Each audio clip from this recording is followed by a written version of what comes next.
Greetings, everyone, and good morning. And I've decided just to greet everyone from the time zone that I'm in, and you can fill in the blanks if it's not morning where you're at. So it's too complicated otherwise. At least it's too complicated for me. So thank you so much to be back here again with us, or if it's your first time. This is WeAwake.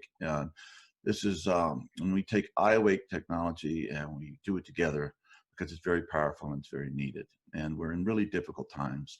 And I'm really struggling myself with stuff that's going on in my family, in my life, and also what's going on in the world at large. And yeah, that statue back there is a sculpture made by my brother. He'd never done any sculpting before, and he made this. He did it shortly before he committed suicide. And you see this volcano is coming up, and there's flame, and there's an egg, and there's a guy breaking the egg and struggling to come out. And he was in that process, and he didn't make it, unfortunately. And but anyway, I feel we're in a time. I think that's a really good symbolic representation of the time that we're going through. That we either we're going to make it or we're not.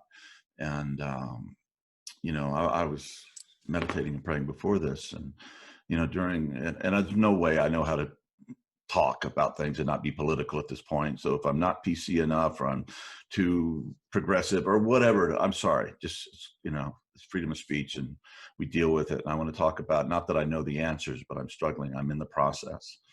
And, you know, during the Obama administrations, I was just kind of, hey, you know, there's an adult back at headquarters and, you know, a good man and trying to do a good job in a really complex situation. He might do a lot better job than I could. And just kind of, hey, we'll build our company and help people and meditate, and this is what we'll do. And now it's gotten beyond that. I don't feel I can do that anymore. I just don't have the capacity. You know, when we talk about integral consciousness, we just have to bring this all together.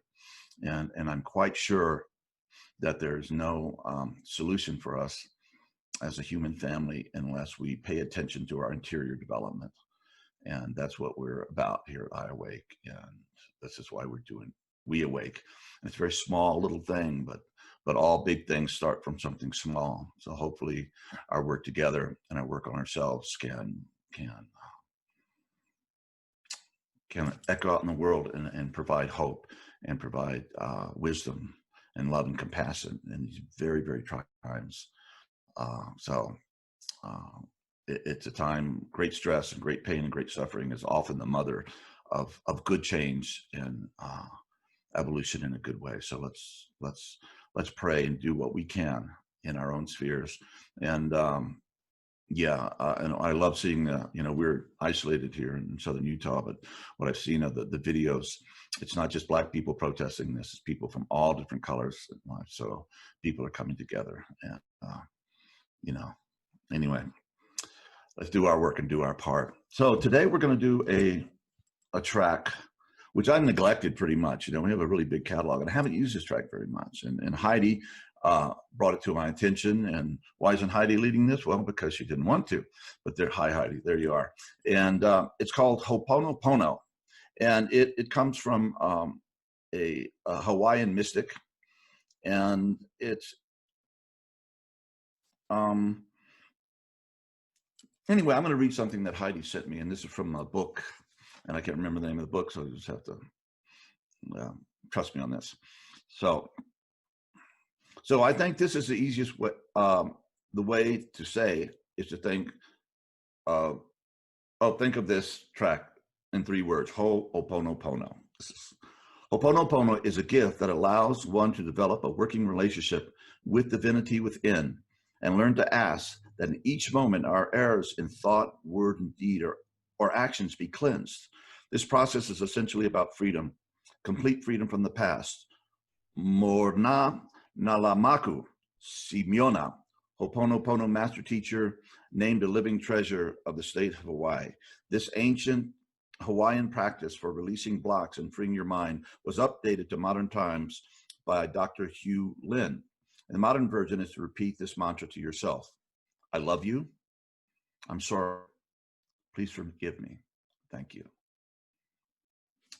What I find so intriguing is the collective implications of this practice in the story Dr. Len told about his doing this practice while he worked at the Hawaii State Hospital in a ward for the criminally insane, where psychologists routinely quit, So did the staff. A miserable and dangerous place altogether. Dr. Len never counseled the patient's inmates professionally, but as he read their files, he practiced opono. And this is what happened. After a few months, patients who had been shackled were being allowed to walk freely. Others who had been heavily medicated were getting their medications reduced. And those who had been seen as having no chance of being released were being freed. Not only that, but the staff began to enjoy coming to work. Today, that ward is closed. When asked what he did to cause these changes, Dr. Len said, I was simply cleaning the part of me that I shared with them. In other words, everything in our life, simply because it is in our life, is our responsibility. So take full responsibility, and everything you experience and don't like is up to you to heal. So he just kept saying, I'm sorry, I love you, over and over. Loving yourself is apparently the greatest way to improve yourself. And to improve yourself, you improve the world. The book is called Zero Limits by Joe Vitale. Anyway, thank you, Joe, and thank you, Dr. Len and Simeona. I hope that's your name. And thank you, Heidi, for bringing this to our attention. And this is about a 35-minute track, maybe 40 minutes, and it takes us into Delta Theta, which, as those who've been with it before, is a very powerful state that kind of brings the unconscious and the subconscious together, and is good for processing through pain and working with the inner visions and inspirations that come out of the dream world as well. So without further ado, I think we should do this thing. So I'll see you on the other side, or I'll be with you the whole time.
Well,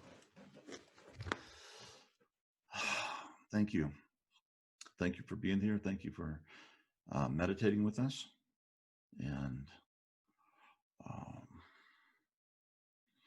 yeah, let's keep our hearts open and hold the questions that are confronting us in our hearts, in our prayers, in our meditation. And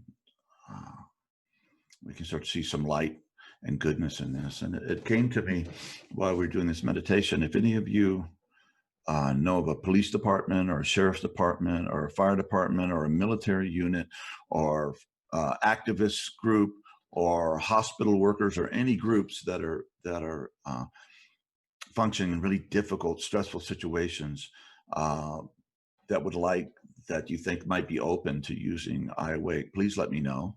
And we can provide it for them pro bono and some support and instructions on how to do it.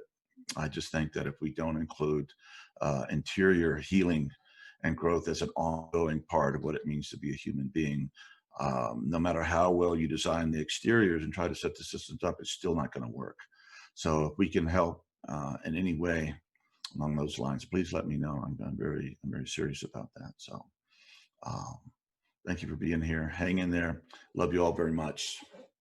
And see you next time, God willing.